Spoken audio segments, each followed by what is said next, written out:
Ayan, hindi na kayo nakamute. Alright. So, piniplay ko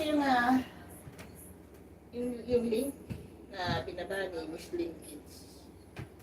Ang haba ng ang haba ng ads mahaba pa doon sa mahaba pa doon sa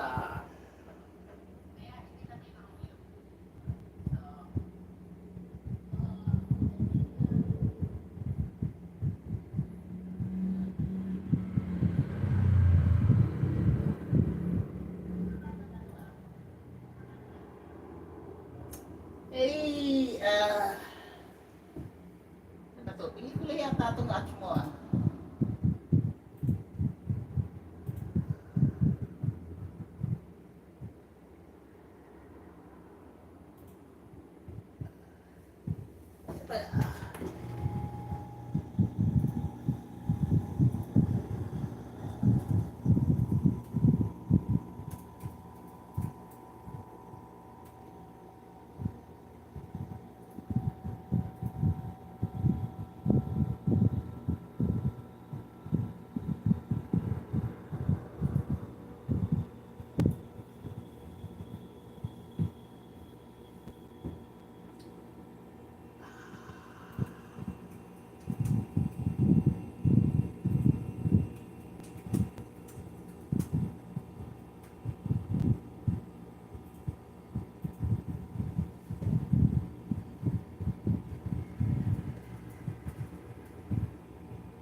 kati-kati na lang mo nung kasi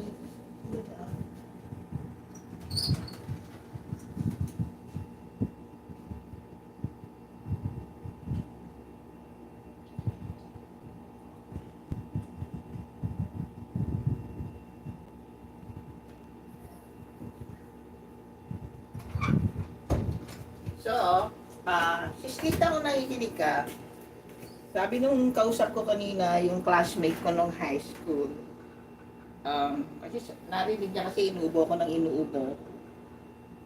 Para daw hindi ako atakihin ng ubo, para hindi daw kumatiin lalamunan ko sa gabi.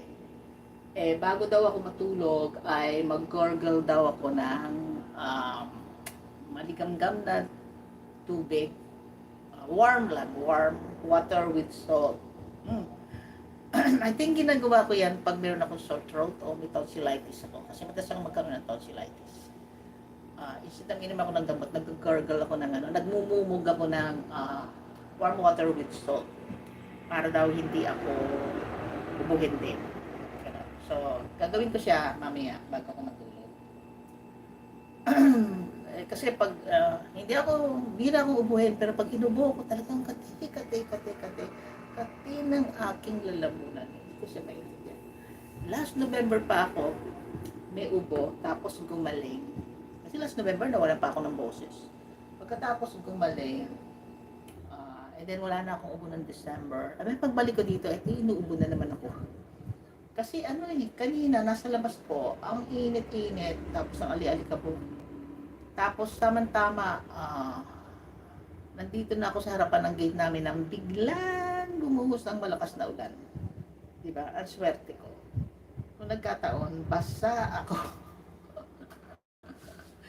Biglang on and off yung ulan, talaga magkakasakit ka.